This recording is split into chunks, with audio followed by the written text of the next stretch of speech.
How St. Augustine, Florida became the first permanent European settlement in America.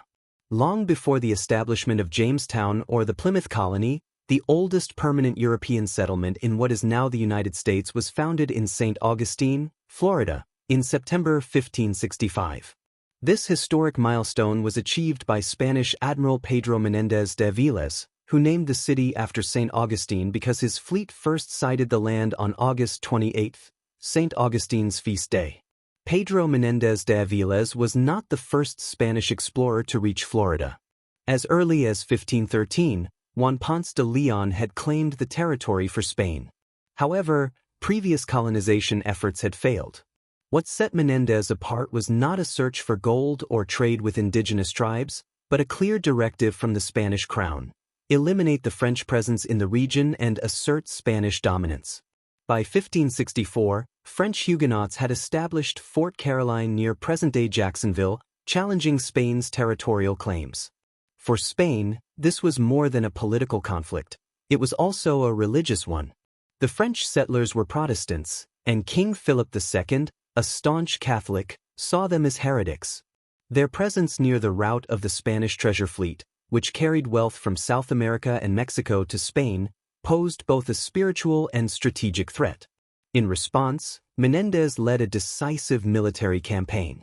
Shortly after founding St. Augustine, he launched a successful assault on Fort Caroline, effectively ending the French challenge to Spanish control in Florida.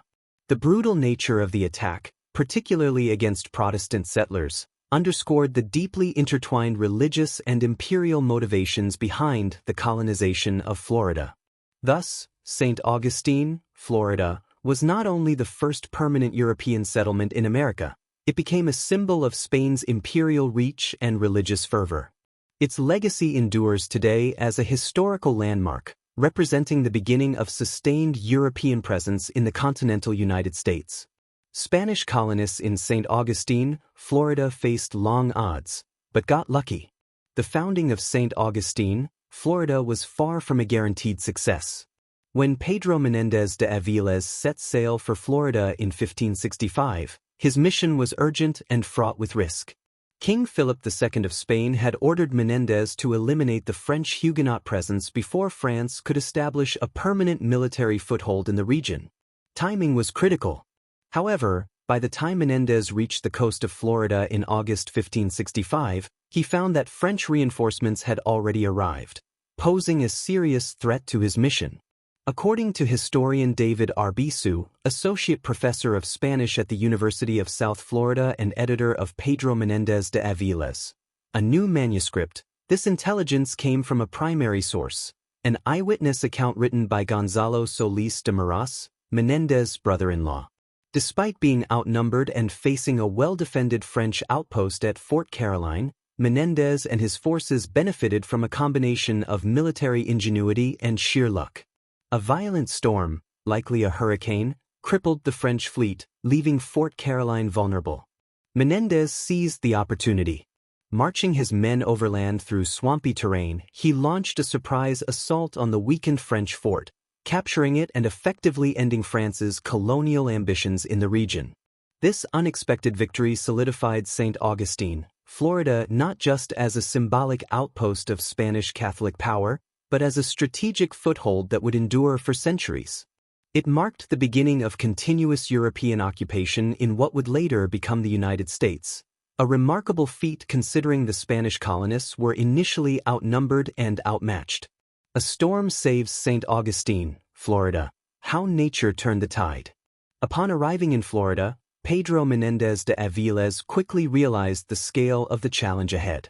Sailing toward the French stronghold at Fort Caroline, he observed a large and well-armed French fleet already positioned to defend the colony. As historian David Arbizu explains, he went up to the fort, by ship, where he discovered that the French had a very large fleet. So he retreated to a place that he had discovered the week before and had called St. Augustine, and waited for the French to attack. At that moment, Menéndez and his Spanish forces were outnumbered, poorly equipped, and vulnerable. A direct confrontation would have almost certainly ended in disaster for the Spanish. But then, in a dramatic and unexpected turn, nature intervened. The French fleet appears and is prepared to crush the Spaniards, when at that exact moment, a large storm or hurricane blows the French fleet to the south and sinks them, saving the Spaniards from disaster, Arbizu recounts. The storm, likely a hurricane, devastated the French naval force, leaving Fort Caroline largely unprotected. This shift in fortune gave Menéndez a decisive advantage. With the French fleet incapacitated, he launched a surprise overland assault on Fort Caroline. Arbizu notes that all that Pedro Menéndez had to do in the next couple of days was to walk up to Fort Caroline, which now had very few soldiers inside, and conquer it without even shedding a drop of Spaniards' blood. The element of surprise played a critical role. According to expedition chaplain Francisco López de Mendoza Grajales, it appears the enemy did not perceive their approach until the very moment of the attack, as it was very early in the morning and had rained in torrents. The greater part of the soldiers of the fort were still in bed. Some arose in their shirts, and others, quite naked, begged for quarters, but in spite of that more than 140 were killed. The chaplain praised Menéndez's zeal and religious conviction, writing of the ardent desire which he has to serve our Lord in destroying the Lutheran heretics, the enemies of our holy Catholic religion.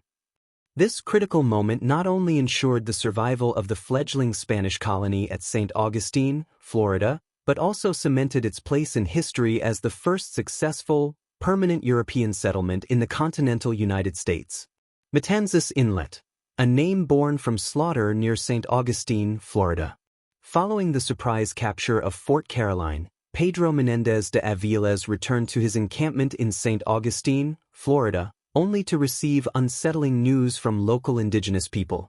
They reported seeing white men walking along the beach to the south, men who Menéndez quickly realized were French shipwreck survivors, blown ashore by the hurricane that had destroyed their fleet. Menéndez moved swiftly to the location.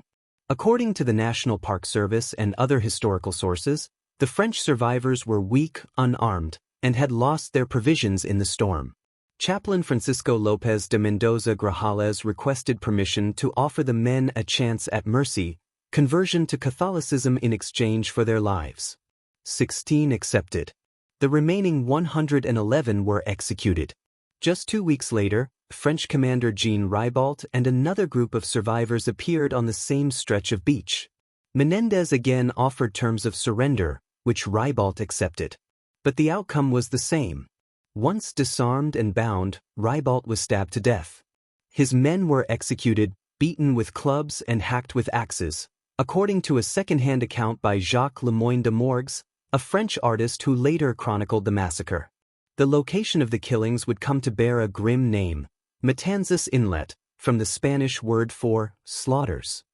This brutal episode underscored the ruthless nature of European colonial competition in 16th-century North America, especially when religion and imperial dominance were at stake. Had it not been for the hurricane, Pedro Menéndez's expedition would have probably failed, as all the others before him, and Florida would have been a French colony, explains historian David Arbizu. The storm not only changed the fate of Fort Caroline, it allowed St. Augustine, Florida, to survive and become the enduring cornerstone of Spanish influence in the New World. St. Augustine, Florida, the stronghold of Spanish power in the New World. Following the brutal events at Matanzas Inlet, the Spanish committed to a long-term presence in St. Augustine, Florida. Their goal was clear: prevent any future French attempts to colonize the region and solidify Spanish claims in North America. According to Shane Mountjoy, provost of York College in Nebraska and author of St. Augustine, much of King Philip II's support for the colony stemmed directly from the need to counter the French threat. But strategic advantage, not just rivalry, sustained the colony. The Spanish quickly discovered that St. Augustine held immense practical value. The settlement became a critical base for rescuing ships damaged in the region's frequent tropical storms and served as a key harbor for launching Spanish naval forces tasked with combating piracy along the coast. Recognizing its importance, the Spanish crown heavily subsidized the colony to ensure its survival and functionality. The Catholic Church also played a major role in the settlement's endurance. Viewing Florida as fertile ground for religious expansion, the Church sent missionaries alongside soldiers to convert the indigenous populations. Religion, empire, and military power operated in tandem to reinforce Spain's hold on the region. Over time, St. Augustine, Florida emerged as the epicenter of Spanish authority in Florida, an achievement that came at great cost and with constant risk. Its prominence made it a frequent target for foreign adversaries. In 1586, English privateer Sir Francis Drake led a devastating raid that burned much of the city. Yet the Spanish residents returned and rebuilt. In 1672, they constructed Castillo de San Marcos, a coquina stone fortress that remains the oldest masonry fort in the continental United States. Its walls still stand today, a lasting symbol of the city's resilience and historical significance. From colonial battleground to cultural landmark, St. Augustine, Florida represents the earliest chapter in the story of European colonization in the United States, and a legacy that endures through centuries of war, faith, and survival. Want to learn more about the untold stories behind America's oldest cities? Subscribe to History Love and explore the events that shaped the world we live in.